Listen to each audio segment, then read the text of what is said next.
സുചേട്ടാ നമസ്കാരം. നമസ്കാരം. നമ്മൾ ഇന്നലെ ട്രംപിനെ കുറിച്ച് സംസാരിച്ചല്ലോ. ട്രംപിനെ കുറിച്ച് നമ്മളിങ്ങനെ നിരന്തരമായിട്ട് സംസാരിച്ച് വരുന്നുണ്ട്. ഇയാളുടെ ഓരോരോ ചേഷ്ടകളും കോമാളിത്തരങ്ങളും ഒക്കെ നരേന്ദ്രമോദി അതിന് കൊടുക്കുന്ന പരോക്ഷമായും പ്രത്യക്ഷമായും കൊടുക്കുന്ന പല കാര്യങ്ങളെക്കുറിച്ച് നമ്മൾ സംസാരിച്ച് വരുന്നുണ്ട്. അപ്പോൾ ട്രംപിന്റെ നികുതി ബോംബ് അത് പൊട്ടിത്തെറിക്കുന്നു എന്നാണ് പല സ്ഥലങ്ങളിലും വരുന്ന റിപ്പോർട്ട് പറയുന്നത്. പല രാജ്യങ്ങളിലും ഈ നികുതി ബോംബ് വീണ് ആ രാജ്യങ്ങളുടെ സമ്പദ് വ്യവസ്ഥകൾ പൊട്ടിത്തെറിക്കുന്നു എന്നാണ് പറയുന്നത്. ഇന്ത്യയിൽ ആ നികുതി ബോംബ് വീഴാനുള്ള സാധ്യതയില്ല. വീണാലും അതിന്റെ മുകളിൽ ജയശങ്കർ വെള്ളം ഒഴിച്ച് കെടുത്തിക്കോളും. പുള്ളി നേരത്തെ പറഞ്ഞിട്ടുണ്ട് അതൊക്കെ എന്റെ കയ്യിലായി എന്നുള്ള ടെക്നിക്കൊക്കെ ഉണ്ടെന്ന് പറയുന്നുണ്ട്. പക്ഷെ ഇപ്പോ ഈ ബ്രിക്സ് ആണ് ട്രംപിനെ വിഷമിപ്പിക്കുന്ന ഏറ്റവും വലിയൊരു കാര്യം എന്ന് പറയുന്നത്. ഈ ബ്രിക്സ് രാജ്യങ്ങൾ, അപ്പുറത്ത് നാറ്റോ ഉണ്ട്, ഇപ്പുറത്ത് ബ്രിക്സ് ഉണ്ട്. ഈ ബ്രിക്സ് രാജ്യങ്ങൾ ഒന്നായി ചേർന്ന് ഈ ഡോളറിനിട്ട് നല്ലപോലെ പാര വയ്ക്കുന്നുണ്ട്. ഇപ്പുറത്ത് ബ്രിക്സ് കറൻസിയൊക്കെ വരുന്നുണ്ട്. പാരയല്ല, അത് ആക്ച്വലി ഒരു പുതിയൊരു ലോകക്രമം ഉയർന്നു വരുന്നതാണ് എന്ന് നമുക്ക് എല്ലാവർക്കും അറിയാം. ആ പുതിയൊരു ലോകക്രമത്തിൽ ഈ ബ്രിക്സ് രാജ്യങ്ങളെല്ലാം കൂടെ ചേർന്ന് അതിന്റെ തലപ്പത്ത് ഇപ്പൊ നരേന്ദ്രമോദി വരുമെന്ന് പറയുന്നു. മോദിയാണ് അതിന് എല്ലാം വെള്ളവും വളവും അവിടെയുള്ള ആൾക്കാരെല്ലാം ഉത്തേജിപ്പിക്കുന്നത് എല്ലാം നരേന്ദ്രമോദിയാണെന്ന് നമുക്ക് എല്ലാവർക്കും അറിയാം. ആക്ച്വലി കുറച്ചുകൂടെ ഒരു ഫണ്ണി വേയിൽ പറഞ്ഞു കഴിഞ്ഞാൽ നമ്മുടെ പാർവതി തിരുവോത്ത് ഇരുന്നിട്ട് മമ്മൂട്ടിയെ കുറ്റം പറയുമല്ലോ. ഈ ഇടയ്ക്ക് ഒരു സിനിമ ഇറങ്ങി, I don't want to say its name. അപ്പോൾ പറഞ്ഞ അപ്പുറത്തുനിന്ന് ഗീതു മോഹൻദാസ് സെയ്റ്റ് എന്ന് പറയുമ്പോൾ പറയും കസബ എന്ന് പറയുമ്പോൾ പാർവതി തിരുവോത്തിന് ഭയങ്കര പ്രശ്നങ്ങൾ വരുമല്ലോ. മമ്മൂട്ടി ഫാൻസ് എല്ലാം കൂടെ ചാടി ഇറങ്ങും, സ്ത്രീ വിരുദ്ധമാണ് സിനിമ എന്ന് പറയും. അതുപോലെ നരേന്ദ്രമോദി ബ്രിക്സിൽ ചെന്നിട്ട് ട്രംപിനെതിരെ കുറ്റം പറയും. ഇത് കണ്ടോണ്ട് മോദിയുടെ ബലത്തിൽ ബ്രസീൽ കുറ്റം പറയും. ഇതാ ബ്രസീലിന് 50% താരിഫ് ഇതാ ഇപ്പുറത്ത് ട്രംപ് അടിച്ചു കൊടുത്തു ബൂം എന്ന് പറഞ്ഞു. ആ ബോംബ് പൊട്ടിത്തെറിക്കുന്നു എന്നാണ് ഇപ്പൊ റിപ്പോർട്ട് വരുന്നത്. ബ്രസീൽ നട്ടം തിരിയുന്നു എന്നൊക്കെയാണ് പറയുന്നത്. പക്ഷേ ബ്രിക്സ് രാജ്യങ്ങൾ ഇതിനെ ഒന്നടങ്കം പ്രതിരോധിക്കും, ഒന്നടങ്കം ട്രംപിനെതിരെ രംഗത്ത് വരും.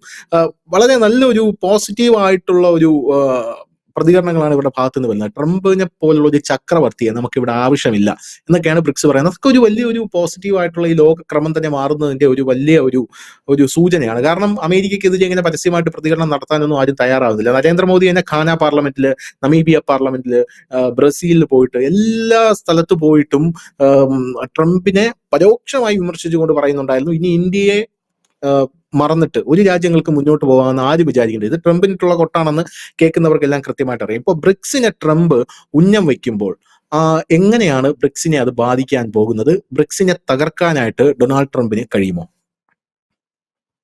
ഇപ്പൊ ഈ ട്രംപ് ആരംഭിച്ചിരിക്കുന്ന ഒരു യുദ്ധം എന്ന് പറയുമ്പോൾ സ്വാഭാവികമായിട്ടും നമ്മളെല്ലാം കരുതും ആയുധങ്ങൾ ഉപയോഗിച്ചിട്ടുള്ള മിസൈലും ബോംബും അല്ല. അതിനേക്കാൾ ശക്തമായ ഒരു യുദ്ധമാണ് ഇപ്പോൾ ട്രംപ് തുടങ്ങി വെച്ചിരിക്കുന്നത്. താരിഫ് യുദ്ധം എന്ന് പറഞ്ഞാൽ ചെറിയ കാര്യമല്ല. ഇതിനകത്ത് ചൈന കഴിഞ്ഞ ദിവസം പറഞ്ഞതാണ് ശരി. ഇതിനകത്ത് ആരും ജയിക്കില്ല, ഇതിനകത്ത് ആരും ജയിക്കാൻ പറ്റില്ല. ഈ താരിഫ് യുദ്ധത്തിൽ ട്രംപിന് ജയിക്കാൻ കഴിയില്ല. ഈ അമേരിക്കയോട് ഏറ്റുമുട്ടി മറ്റു രാജ്യങ്ങൾക്കും നേട്ടമുണ്ടോ എന്ന് വെച്ചാൽ നേട്ടം വലുതായിട്ടില്ല എന്ന് തന്നെ പറയേണ്ടി വരും.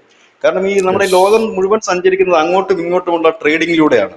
ഇന്ന് അമേരിക്ക എന്ന് പറയുന്നത് ലോകത്തെ നമ്പർ 1 വിപണിയാണ്. അപ്പൊ എല്ലാ ഉൽപാദകരും, എല്ലാ കമ്പനികളുടെ ഓണർമാരും ചിന്തിക്കുന്നത് തന്റെ പ്രൊഡക്റ്റ് അമേരിക്കയിൽ വിറ്റഴിക്കണം എന്ന് ആഗ്രഹിച്ചിട്ടാണ് ഒരുപാട് ഇത് ചെയ്യുന്നത്. അതായത് അപ്പൊ അതിന്റെ ഒരു വലിയൊരു കാര്യമുണ്ട്. പക്ഷെ ഇവിടുത്തെ സംഭവം എന്ന് വെച്ച് കഴിഞ്ഞാല് ഈ ട്രംപ് കയറി ഒറ്റയടിക്ക് അദ്ദേഹത്തിൻ്റെതായ ഒരു ധാർഷ്ട്യം സ്റ്റൈലില് ഇത് മുമ്പോട്ട് പോകുമ്പോൾ മറ്റു രാജ്യങ്ങൾക്ക് പിടിച്ചു നിൽക്കാൻ വഴികൾ വേറെ തേടേണ്ടി വരും. അതാണ് നമ്മൾ എന്താണ് മലയാളത്തിൽ പറഞ്ഞ അളമുട്ടിയാൽ ചേരയും കടിക്കും എന്ന് പറയുന്ന ആ ഒരു സ്ഥിതിയിലേക്ക് ഇത് എത്തിച്ചു.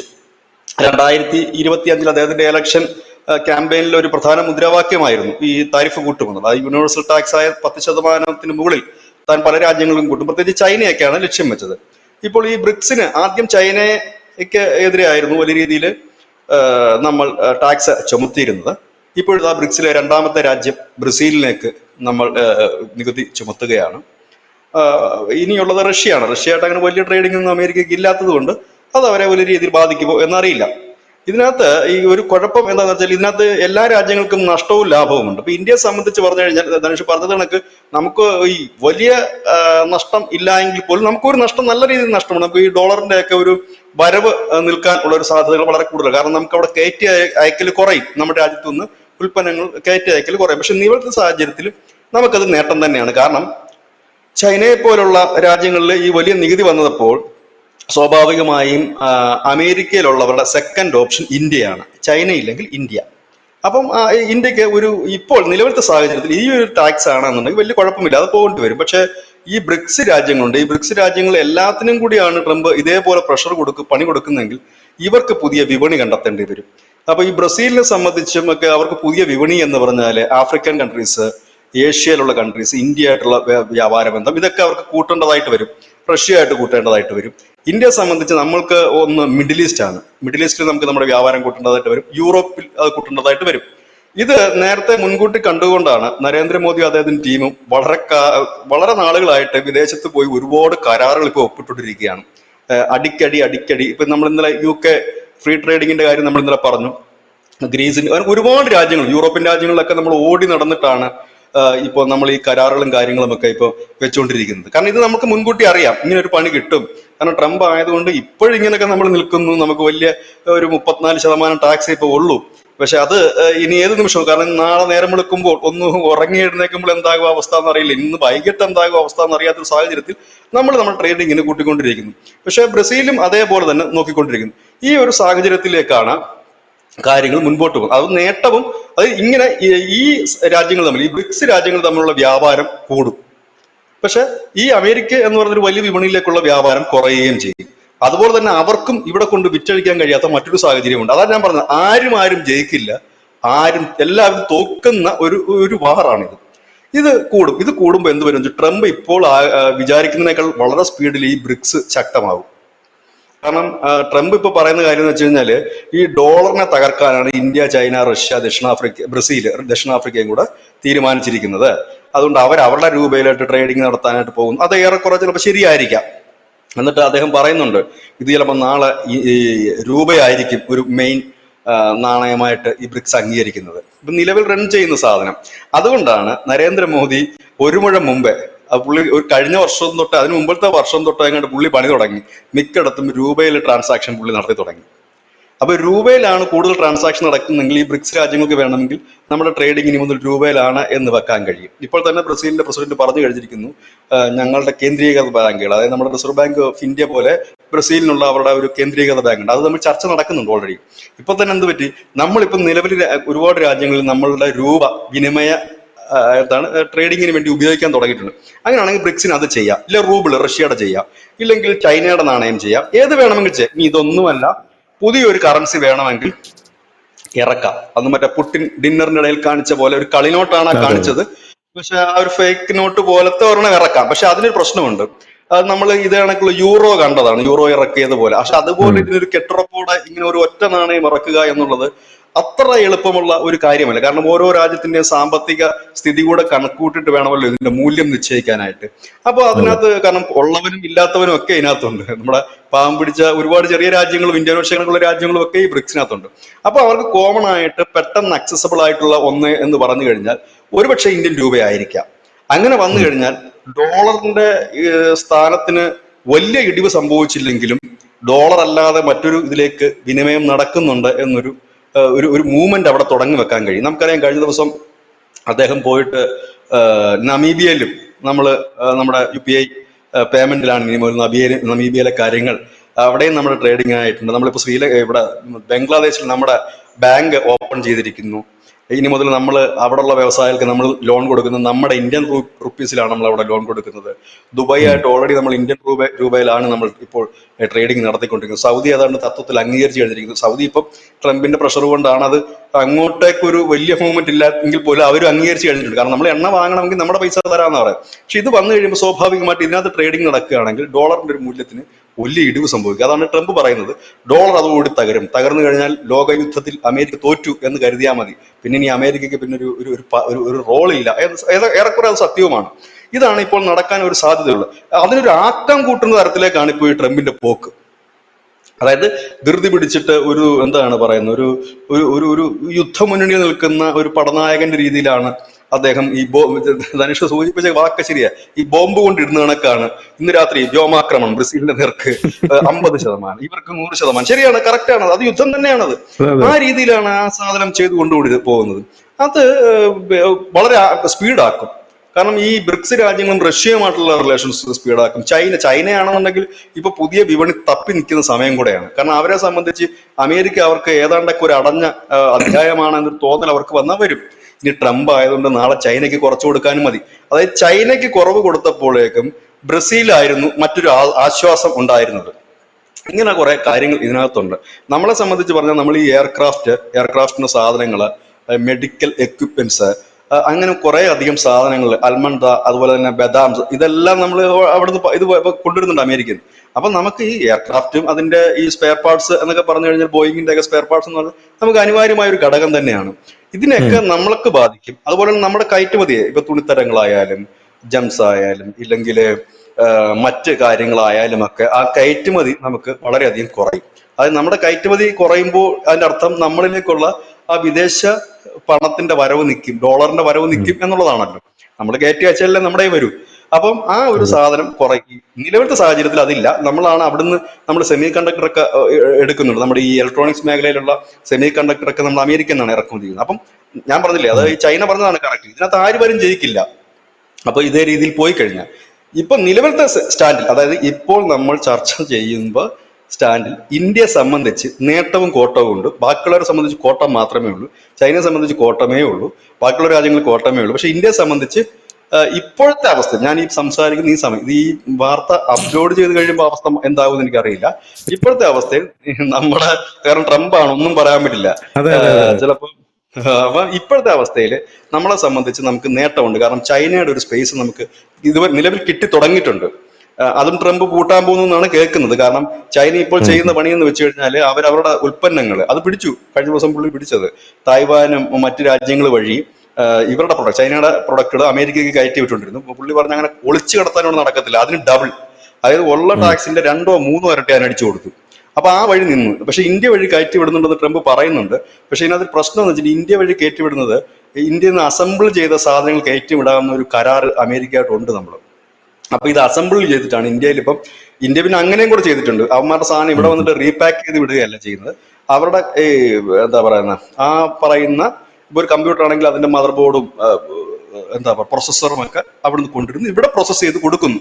പക്ഷെ അപ്പോഴും അവന് വലിയ ലാഭമില്ല. ചൈനയെ സംബന്ധിച്ച് അത് നേരിട്ട് വിൽക്കുമ്പോൾ കിട്ടുന്ന ലാഭമില്ല, കുറച്ച് ലാഭമേ ഉള്ളൂ. പക്ഷെ ഒരു വിപണി അവര് തകരാതെ പിടിച്ചു നിൽക്കാൻ കഴിഞ്ഞു. ഇന്ത്യയെ സംബന്ധിച്ച് അതൊരു നേട്ടമാണ്. കാരണം പുതിയ പുതിയ കമ്പനികൾക്ക് അല്ലെ പുതിയ പുതിയ സ്റ്റാർട്ടപ്പുകൾക്ക് ഇതൊരു വലിയ നേട്ടമാണ്. കാരണം ഇത് കൊണ്ടുവന്ന് നമുക്കറിയാം, പണ്ട് നമ്മുടെ ഈ രാജ്യത്ത് ഒരുപാട് ഈ ചൈനീസ് ഫോണുകളും ചൈനീസ് കമ്പ്യൂട്ടറുകളൊക്കെ ഉണ്ടായിരുന്നു. ഇപ്പൊ എന്തുകൊണ്ടാണ് ഈ നമ്മുടെ ഈ ഡെസ്ക്ടോപ്പിനൊക്കെ അത്യാവശ്യം നല്ല വില വന്നതിന്റെ കാരണം ഈ ചൈനയിൽ നിന്ന് ഇങ്ങനെയുള്ള സാധനങ്ങൾ വരുന്നില്ല, പാർട്സുകൾ വരുന്നില്ല. ഈ ഒരു സാഹചര്യത്തിലാണ് ഇത് വീണ്ടും അതേപോലത്തെ ഒരു വസന്തം ഉരുത്തിരിയും. പക്ഷെ അത് നമ്മുടെ രാജ്യത്തിനല്ല, രാജ്യത്തിന് പുറത്തേക്ക് കയറ്റിവിടാൻ ഒരു കാര്യമാണ്.